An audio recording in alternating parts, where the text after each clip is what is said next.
Hey guys, Jared here. Today I just got top 16 at the Remote Duel YCS in December 2022. I unfortunately lost in top 16 to Flu. I have a lot of feature matches, so feel free to read any of them from this event. I played something definitely unique. I did not play Ishizu tier. I played the Naturia, Runick. I don't like calling it Ishizu. It's more like Naturia, Runick. That's the deck I would call it. Yeah. Built it to be tier. It competes very well. I played like 7 tiers in Swiss and only lost to 1. That was my 1 loss in Swiss. I got top 16. Also, I'm going to be doing a little bit of a giveaway for today in celebration of this for me because I wanted to do more, and I want to thank you guys for watching these videos and supporting me. So, and I would like to get up to 1,000 subscribers still as well. So for the past weeks, I've been going to locals real quick. I have not been opening my packs. I've just been getting them and collecting them for something like this. So to enter this giveaway, I'll do it right in the beginning. All you have to do is be subscribed and comment anything down below at all. Anything you want, and you will be entered in the giveaway. Just be subscribed and comment.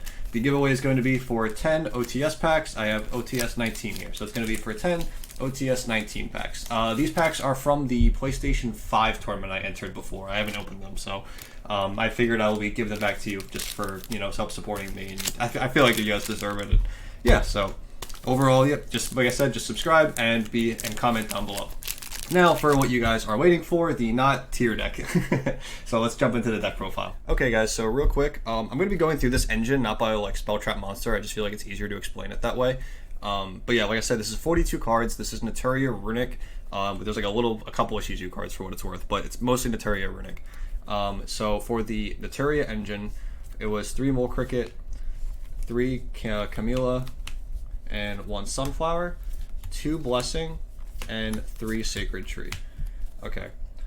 So before I actually do any explanations, I wanted to say the reason I played this deck was I did not like tier. It felt very sacky in the mirror of like, oh, you milled this, he milled that, yada yada. This deck felt more consistent in beating tier and had a good matchup into it, and it also works better into other rogue matchups overall and doesn't lose to like the hard counters. Also, this deck punishes people who are main decking Bystials very hard. It just gives them dead cards in their hand that don't really do anything. So yeah, that's the reason I played this deck first of all. So for the actual Naturia cards, Mole Cricket is, like, all these cards are just, like, really insane, if I'm being honest. Like, Mole Cricket is a quick effect Won't Fire Blossom, special in Naturia from the deck. And then if your opponent has the highest attack, you can special summon 2 Naturia from your deck, unrestricted. So you can summon another Mole Cricket, 2 Mole Crickets, 2 Camellias, doesn't matter, you can summon whatever you want. And then in the graveyard, if you special summon a Naturia from the extra deck, or if your opponent special summons anything from the extra deck, you can activate this to bring itself back. Again, very good. This card plays actually very well into something like Havness. It does come up, so again, this is something that's very relevant. And then we have 3 Camellia. Camellia is, when it's summoned in any way, you send a Naturia from deck to graveyard. When you attribute a Naturia to activate effect, such as the Mole Cricket as I said before, you can send the top 2 cards of your deck to the graveyard instead. And then if your opponent normal or special summons, you can special summon a Naturia from your graveyard. And that does not target, very relevant. So you can do some wonky things with Chain Links. It's another reason why this deck does so well in the tier elements, because you can chain onto their fusions and then they're going to summon something. Next up is Naturia Blessing. This is just a quick play spell that is not a hard once per turn at all. You can use both in one turn if you want to. It has 3 different effects you can activate. It is to special summon a Naturia from hand or grave, synchro summon with a Naturia you control, or fusion summon with a Naturia. You do not have to synchro summon into a Naturia. It just goes, you synchro summon with a Naturia, so it's very relevant. And again, it's not once per turn, and it does not target as well, also super important. And then 1 copy of Sunflower. This is the old Naturia that you play. This is not once per turn. If your opponent activates a monster effect, you can tribute itself and a Naturia to negate the activation, destroy it. Again, not once per turn. With Camellia, you get 2 monster negations that you can keep reestablishing over and over again, essentially. And lastly, we have 3 copies of Sacred Tree. Sacred Tree is sent to the graveyard in any way, mandatory. Search any Naturia from your deck. So this, there's some scenarios where you'll have a board, your opponent will activate something like, we'll say Keldo, or one of the mill 5s, Agido, or I think it's Keldo, or Keldo or Kelvic, whichever one mills 5 for both players. and you mill tree and they mill tier names. The tree, no matter what, will go first, no matter who turn player is, because it's a mandatory effect. So if I have something like Baron on the field and they mill a tree and they mill a tier name, my tree will be chain link 1 and the tier will be chain link 2 no matter whose turn it is, so my Baron can always negate the tier name. Baron's just an example. It could also be like Sunflower or anything like that, but yeah. And then while it's on the field, you can pretty much switch by attributing an earth plant or earth insect to special the opposite from the deck. So you can attribute someone a plant to someone an insect like the mole cricket, or the mole cricket to summon something like Sunflower and the camellia. So that's it for the Naturia cards. These cards grind very well, and they give you access to very powerful cards and synchros just for playing them. And yeah, Camellia is the tuner. It's very important also. Yeah, and Mole Cricket having the recursion is very, very good. So yeah, that's it for the Naturia package. Moving on after that, the like hand traps that I pretty much played was the Bystial package. Again, this is a format of, tier elements, so, obviously we have to play 4 tiers still. But these cards are, like, just generically very good also. I know this deck, like, punishes Bystials, but, like, I can still play them.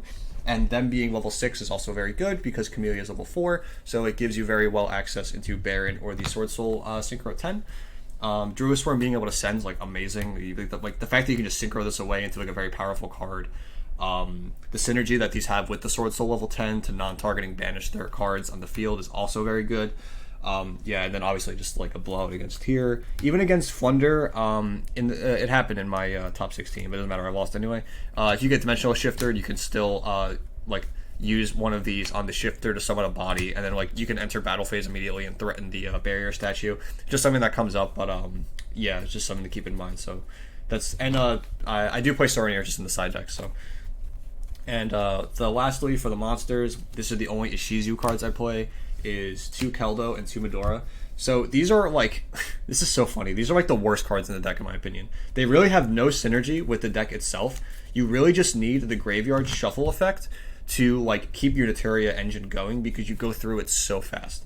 When these cards come up, they're absolutely clutch, but when they're awful, they are like god awful. But it is always like, obviously it's very good because a tier player who doesn't understand this deck very well throughout the tournament. It's another reason I chose to play it, because many people do not understand how Naturia cards work and they think it's like free. So they'll use their Agitos to mill me as well because they think they're going to get free hits and not hit anything bad. But a lot of the time they hit either Medora or Keldo or a Sacred Tree where I could get a search, a Mole Cricket so that I can special on their turn. That's happened on their turn 1 before of the duel. It's just very, very good. It's so gross where they can do that. You mill Mole Cricket, they fuse into they fuse into a Kikalos. And then you special summon Mole Cricket. They have the highest attack guy. You activate Mole Cricket immediately, summon Camellia and Sunflower. They can attack over and you get 2 monster negates immediately. So, it's just something to keep in mind. So that's just like a small portion of why I ran this deck. But these cards are not great, but they are like necessary evil, if that makes sense. If tier goes away, I don't think I'd play them. Moving on, we have the Runick package. So this is like the biggest package. This is like, again, this is the long game. This is how you like out advantage your opponents very nicely. So we play 2 copies of Fountain. Fountain's obviously broken. We don't want to play 1 because if you lose 1, it sucks. We do have like Gary to get it back, but drawing this isn't bad either because you just like don't have to search with Hugin. You could just do normal because you're synchroing with your guys in the extra deck, so you can summon more regardless. So I like 2. It was fine. I did draw it a couple times. It was annoying. It's not like amazing, but like I don't know. I don't want to depend on Hugin to search to be able to get my advantage. Like I think having the extra was nice. We obviously played 3 copies of Tip. It's pretty much 3 of all the good ones, right? It's 3 copies of Tip, 3 copies of Slumber, 3 copies of Flashing Fire, 3 copies of Destruction, 3 copies of Freezing Curses.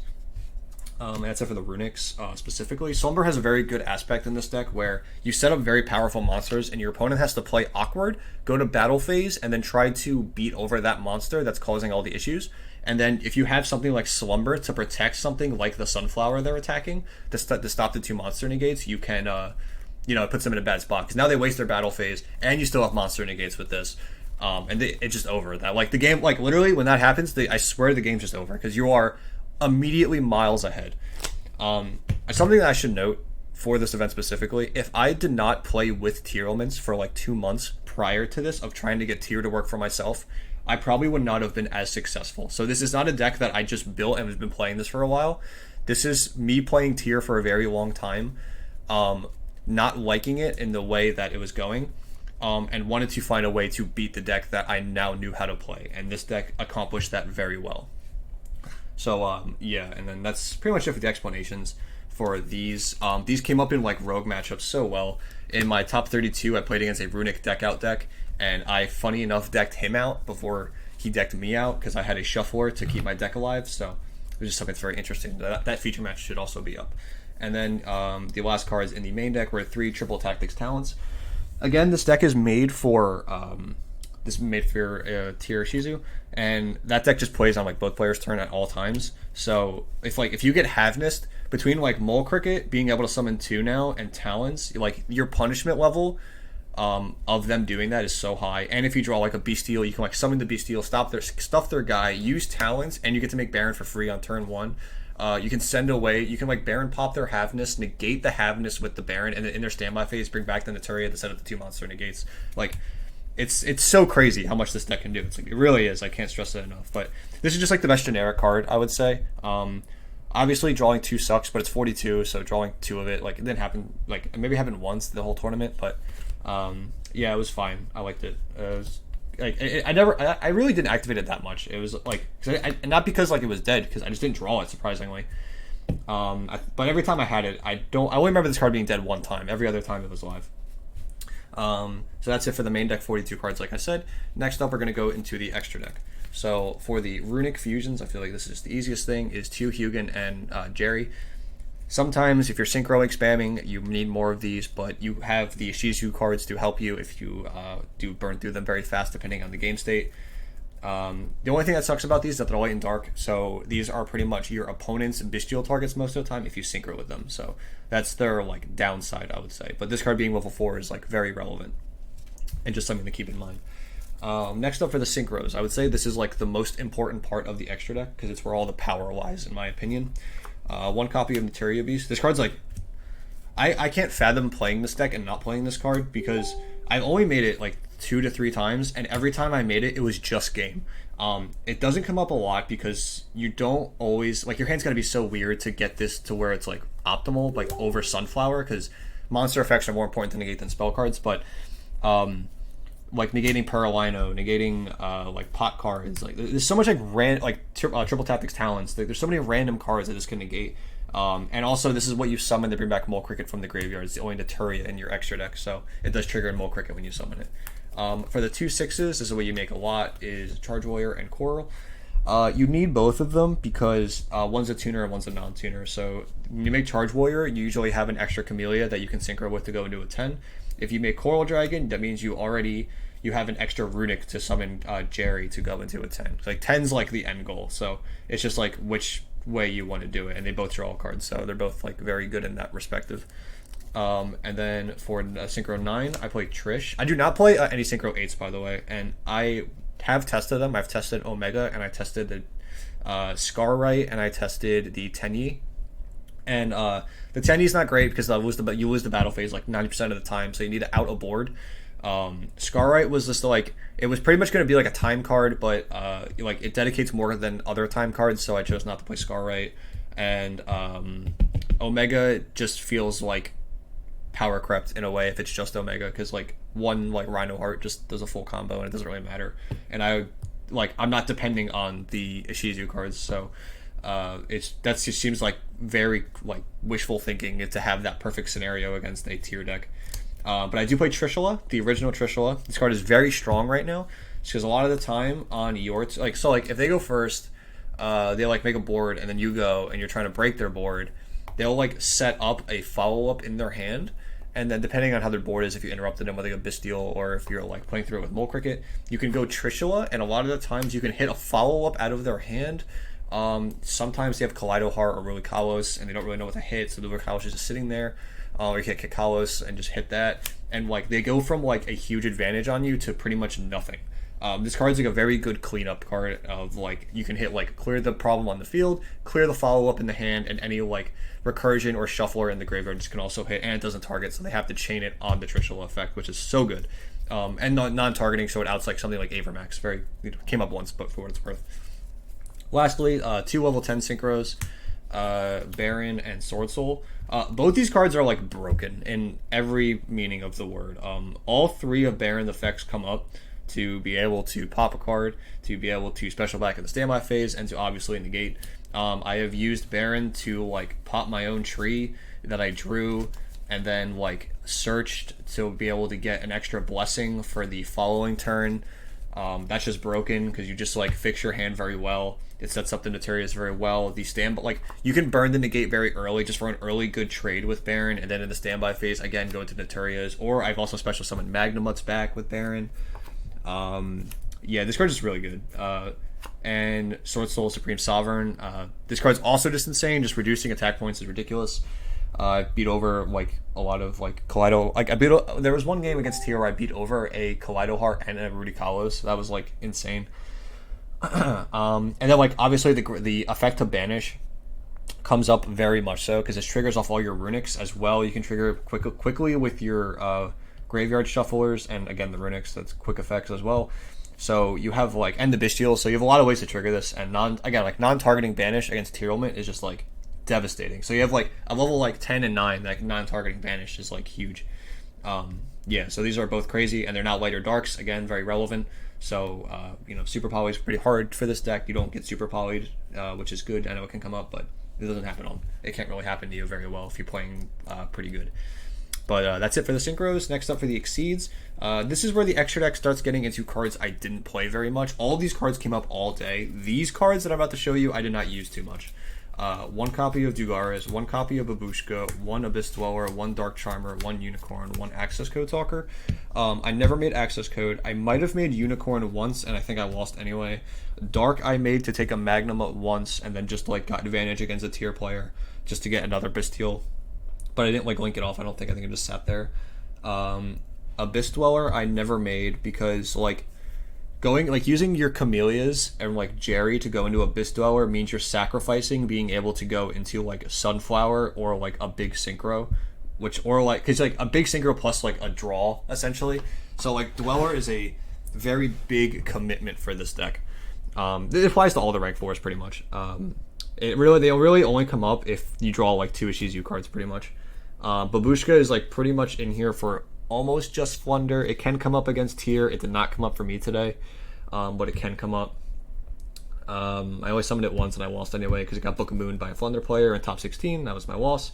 And then Dugaris. This card pretty much is a hand fixer. That's like all it's for. There is some cheeky stuff you can do. You can like double attack like this guy to make it like super big, or being able to.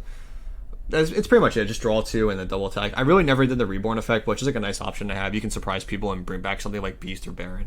That's another thing. This deck can revive Naturia Beast very easily with Blessing and Camellia because they're not restricted on what they can summon. So if Nat Beast is in the graveyard and they like finally clear it and they start playing again, you can bring it back, which is always nice. So that's it for the extra deck, and I'll go to the side deck.